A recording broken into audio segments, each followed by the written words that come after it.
Gabriela Calderón, analista económica y columnista de Diario Universo y también panelista de esta radio. Los sábados tiene un programa espectacular, los invito a escucharla. Gabriela Calderón, bienvenida a Punto de Orden. Gracias, muchas gracias. Bueno, la Proforma Presupuestaria 2023, Gabriela, nos gustaría conocer tus apreciaciones sobre este documento que aún no es debatido por el Pleno de la Asamblea.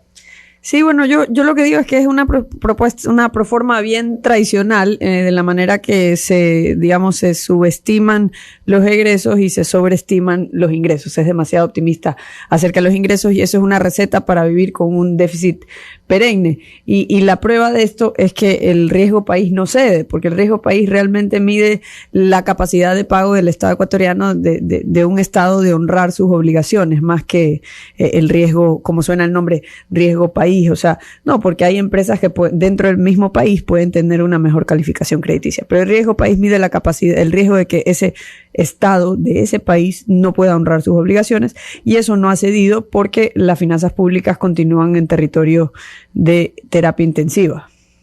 Gabriela, si estuviera en tus manos hacer ajustes a la proforma presupuestaria del próximo año, ¿qué cambios sustanciales harías? Bueno, yo creo que un primer paso es la sinceridad, la transparencia, ¿cómo se dice? La verdad cruda, en inglés brutal honesty, y ser brutal con esa honestidad, porque realmente de lo contrario, el presupuesto deja de ser una brújula, un mapa certero, y se convierte en una herramienta de propaganda, a través de la cual pues la clase política trata de convencernos de que van a gastar menos de lo que realmente van a gastar, y de que las cosas van mucho mejor de lo que realmente van. Entonces, ¿qué es lo que yo haría? Primero, yo creo que un primer paso es un baño de verdad.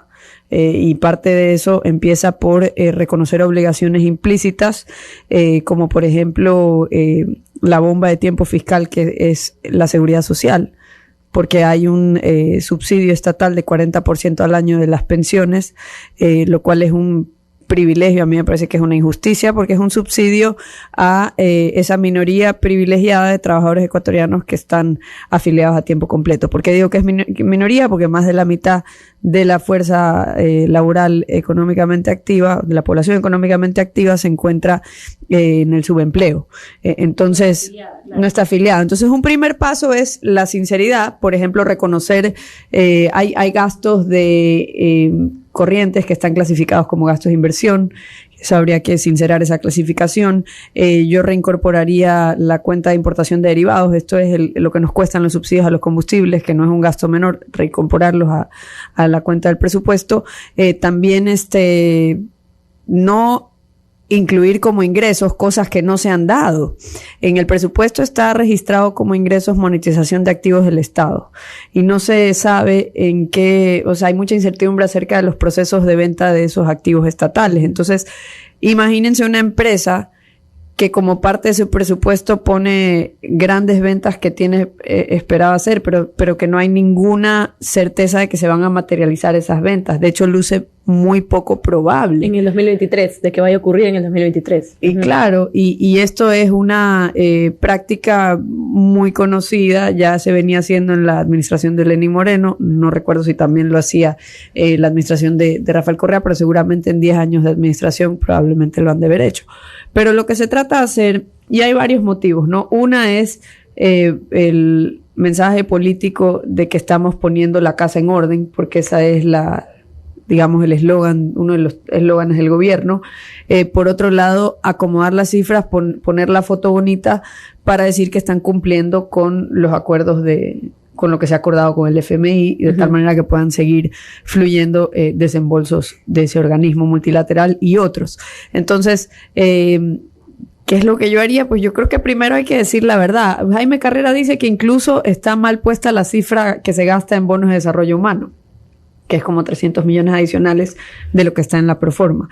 Eso es una cifra que, digamos, uno sí la puede saber con cierta precisión al momento de hacer la proforma, porque existe una base de datos de los beneficiarios del bono de desarrollo humano y existe un monto fijo que se transfiere mensualmente.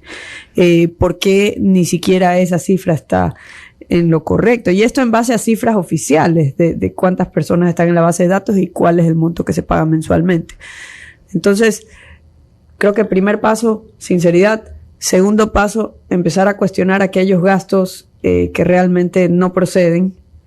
Y tercer paso, haber reducido lo suficiente las obligaciones del Estado para poder reducirle la carga tributaria a los contribuyentes. Hablando de impuestos, Gabriela, justamente, bueno, primero gracias por estar aquí en Punto de Orden. Tú has mencionado que el problema, uno de los problemas del presupuesto es que esto de que los ingresos son muy optimistas. Y bueno, pensando, ya vamos a hablar del petróleo, eventualmente van a llegar esas preguntas, pero hablemos ahorita de los impuestos.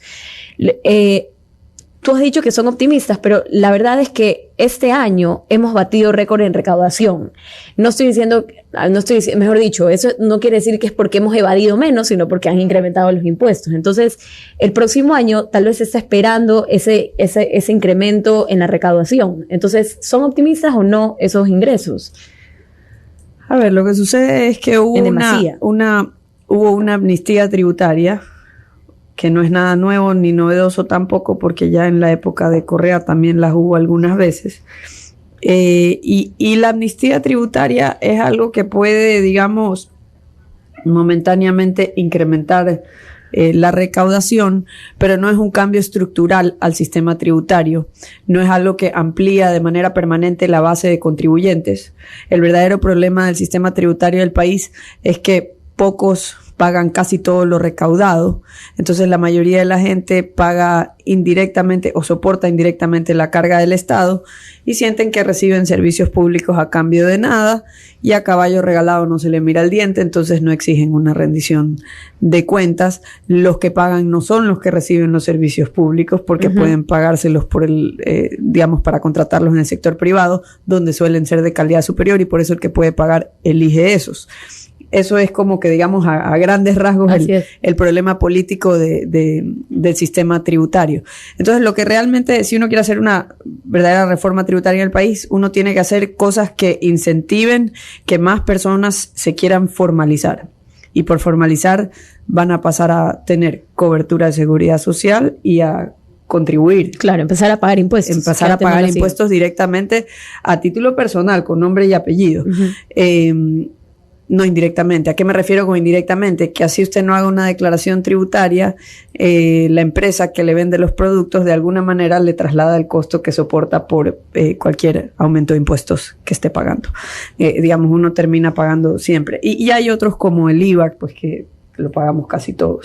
La cuestión está en que los impuestos, al aumentarlos, porque hubo la amnistía y también hubo la creación, por ejemplo, del impuesto al patrimonio, que era temporal.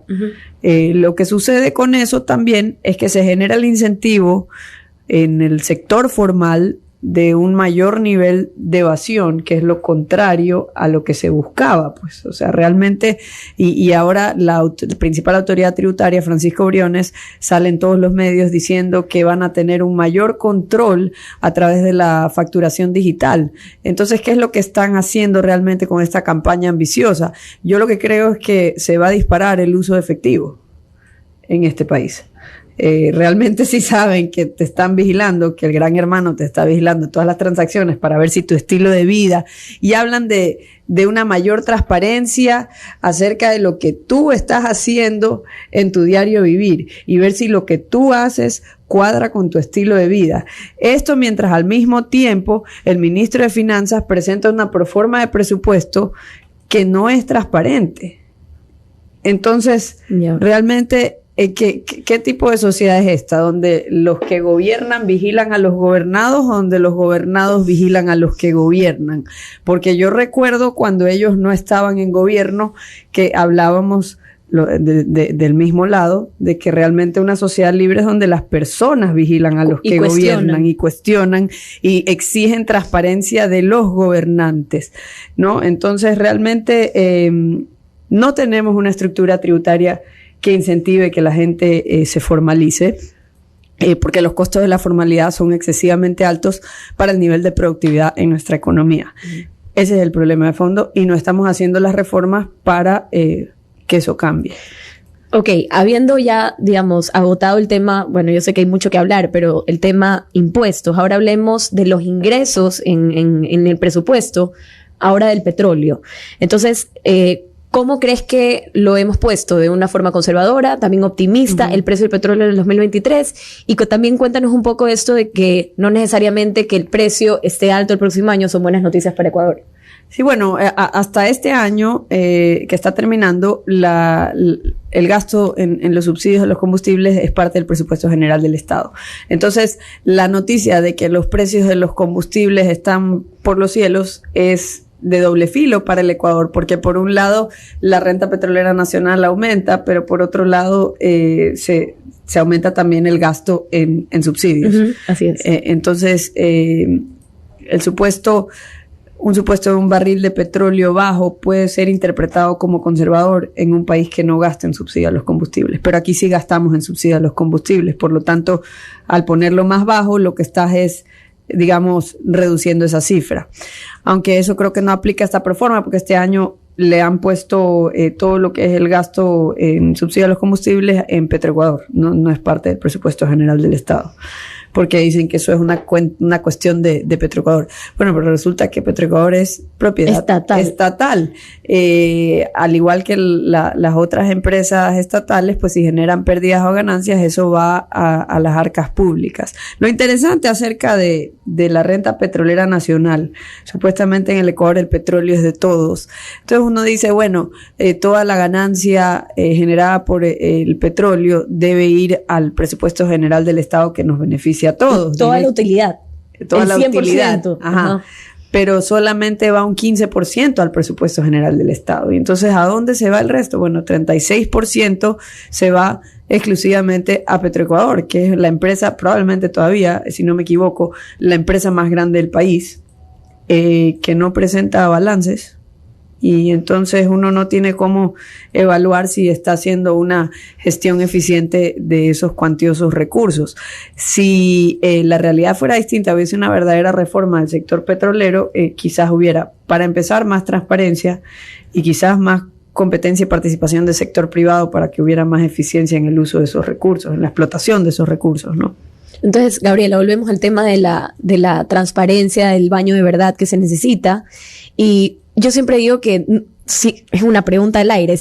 Si ser petroleros, es decir, tener petróleo bajo en nuestro subsuelo, es una bendición o una maldición. Y aquí, en realidad, ya poniéndolo en el tema presupuesto, creo que lo ideal es que en el 2023 al menos sea no transparente, sino realista, más que conservador o no conservador, realista los ingresos petroleros. Entonces, un poco por ahí también va el análisis del petróleo. ¿Algo más que nos quieras comentar referente al gasto de corriente o referente al presupuesto, ingresos petroleros, no petroleros? Sí, o sea, hay cosas que están fuera del control digamos, de la administración actual, por las cuales el presupuesto sube casi que por inercia, y eso está, y es algo que quizás es un caso, uno de los pocos casos a nivel mundial en que digamos, la Constitución nuestra prescribe aumentos anuales de gasto para salud y educación. Entonces, simplemente porque tenemos unas leyes, incluso a nivel constitucional, que dicen que todos los años tiene que subir el gasto. Pase lo que pase, aquí todos los años vamos a gastar más. Entonces, imagínate hacer el presupuesto de una empresa o de un hogar, de una familia, en el que para rubros de salud y educación, todos los años, pase lo que pase, el gasto va a aumentar. Sin necesariamente ingresos. Y puede ser que un año el padre se quedó sin trabajo porque hubo una crisis, y puede ser que un año se cayeron las ventas de la empresa. Hace poco tuvimos una pandemia, no solo que se cayeron las ventas, de repente tuviste que cerrar y no vendiste nada. Imagínese tener un administrador que diga que no importa, que igual va a subir el gasto todos los años, pase lo que pase. ¿Por qué? Porque está en nuestra constitución de la empresa. Bueno, eso es una locura realmente, porque a veces hay tiempos excepcionales y hay crisis y hay altos y bajos en las economías, entonces no puedes siempre aumentar el gasto. Y entonces, si no haces nada, Al armar un presupuesto, según un cálculo, una estimación de Alberto Dajic, el gasto en la masa salarial de empleados públicos sube todos los años $300 millones, sin hacer nada.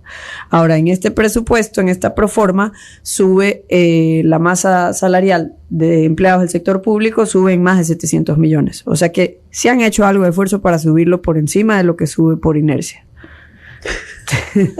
Okay. Estamos conversando con Gabriela Calderón, analista económica. Gabriela, ¿por qué se ha vuelto tan imperioso para el gobierno reducir el déficit fiscal aún a costa de la inversión pública? Es que ese yo creo que es el objetivo equivocado, ¿no? O sea, a veces si te duele la rodilla, la raíz del problema no está en la rodilla, sino en tu cadera. Y a veces, en el caso nuestro particular, la raíz de por qué tenemos desde el año 2014 por lo menos un déficit no está en un problema de generar más ingresos, sino en un problema de la estructura del gasto excesivo y gasto de mala calidad. Es decir, le lanzamos dinero al problema cuando, supongamos, usted tiene un carro dañado, cambias de conductor y el carro igual no va a andar. Digamos, a veces tienes que hacer reformas estructurales para que el carro pueda volver a andar. En el caso en el caso del Ecuador, yo creo que el déficit es un objetivo equivocado. El objetivo correcto es el crecimiento económico. Porque el crecimiento económico, en la literatura económica, economistas de todo el espectro político concuerdan que es una de las herramientas más útiles para reducir la pobreza. 2/3 de la reducción de la pobreza a nivel mundial en las últimas décadas se explican por tasas altas y sostenidas de crecimiento económico. Y tiene que ser una tasa de crecimiento económico por encima de la tasa de crecimiento de la población, porque el PIB lo dividimos entre todos, ¿no? Entonces, si la población crece un 2%, supongamos, mínimo tenemos que crecer al 4%. Y no solo un año, sino sostenido por 5 o 10 años. Entonces, yo creo que es conveniente que se reduzca el déficit. ¿Por qué, Juan Javier? Porque si el déficit continúa aumentando, lo que sucede es que es como esas personas que tienen que pedir prestado para pagar la tarjeta y seguir utilizando la tarjeta. Es una destrucción de capital. Y la verdadera generación de riqueza se da cuando hay una acumulación de capital. Y lo que hacemos cuando mantienes un déficit es destruir capital. Entonces sí es conveniente reducir el déficit, pero no a costa del crecimiento económico. O sea, para aterrizarlo en términos sencillos, yo puedo bajar 10 libras antes de fin de año, matándome de hambre viviendo de alcachofa, pero eso no es sostenible porque eventualmente como que no, digamos, mi cuerpo no va a resistir, no va a poder funcionar de manera óptima con esa dieta de solo alcachofas. Entonces uno tiene que tratar de tener un plan de nutrición saludable y sostenible para poder continuar operando de manera eficiente con energía mientras bajas de peso. Igual sucede con las finanzas públicas, es decir, yo creo que sí conviene, a todo el mundo le conviene que se reduzca el déficit, pero no sacrificando el crecimiento económico y el bienestar de los ecuatorianos, porque eso es el crecimiento económico, que más personas tengan más ingresos y por lo tanto eso se convierte en mayor bienestar. Ese debería ser el objetivo. Ahora, la inversión pública no necesariamente genera mayor bienestar, porque lo que sucede es que si ustedes abren el periódico cualquier día, ¿dónde están los mayores focos de corrupción? En los grandes proyectos de inversión pública. No digo que se deba eliminar toda la inversión pública, yo digo que quizás hay mejores formas de invertir. Por ejemplo, se lanzan millones de dólares de inversión pública en un sistema de educación que es como un saco roto, como un hoyo negro. Digamos, uno puede duplicar el presupuesto de educación y yo no creo que mejoren mucho los resultados. El problema es que no hay rendición de cuentas, los padres no tienen libertad para elegir ni cómo exigir que los profesores atiendan mejor a sus hijos en los colegios fiscales. Son una especie de clientes cautivos. Entonces, ahí no es un problema de dinero, sino que es un problema de incentivos. Los incentivos no están alineados para que los prestadores del servicio atiendan mejor a sus clientes. Mira, estoy leyendo unas declaraciones recientes de Pablo Rosemena. Dice: el 99.99% de las veces los retrasos y la mala ejecución en obra pública tienen que ver con ineficiencia y corrupción, y que el gobierno está trabajando todos los días para solucionar la mala calidad del gasto que viene de las dos administraciones pasadas. Yo creo que ya no es hora de echarle la culpa al pasado, yo creo que ya es el presente, y yo creo creo que la bajísima ejecución del presupuesto en cada ministerio debería ser un jalón de orejas ministerial, de gabinete entero. Pero es que aquí tenemos un ejemplo palpable, bien cerquita, el viaducto sur de Guayaquil, que es una obra... Quinto puente. El quinto puente es una obra que le debería interesar al país, no solo a la ciudad, por problemas que sufrimos directamente en la ciudad, pero que se traducen en costos mayores para la logística de cualquier carga comercial ingresando y saliendo del país al resto de los ecuatorianos. Eso de ahí es algo que yo tengo entendido que hay varias empresas del sector privado interesadas en desarrollar la obra sin pedirle plata al presupuesto general del Estado o al municipio, y lo único que se necesita es el permiso de Quito, básicamente. O sea, no hay esa autoridad a nivel de la ciudad, a nivel de la provincia o a nivel de la región siquiera. Entonces, muchas inversiones para obras públicas podrían hacerse con capitales privados si solo dieran permiso. Digamos, ya existiera ese puente. Gabriela Calderón, bueno, antes de la última pregunta, Japón le acaba de empatar a Alemania, otra sorpresa mundialista, al minuto 76 de juego. Bueno, Ecuador proyecta 3.733 millones de dólares de financiación externa para el 2023. La pregunta es, ¿hay mercado que nos preste esa cantidad? Si no están igual siempre las opciones de los multilaterales, y siempre queda sobre la mesa pues la opción de una nueva negociación con el fondo, pero eso no es, digamos, la verdadera solución. Digamos, si mientras no se hagan las reformas en el ámbito tributario y en el ámbito regulatorio y en lo que tiene que ver con el gasto público, te pueden seguir prestando. Es la historia argentina. Siguen prestando y vuelven a negociar y le vuelven a prestar. Y lo que sucede es que si tú tienes un déficit primario, va a continuar alto el riesgo país, entonces también continúa siendo caro para ti financiarte en los mercados de capitales. Muchísimas gracias. El análisis sesudo de Gabriela Calderón, análisis económico aquí en Radio Centro. Gracias, Gabriela. Gracias.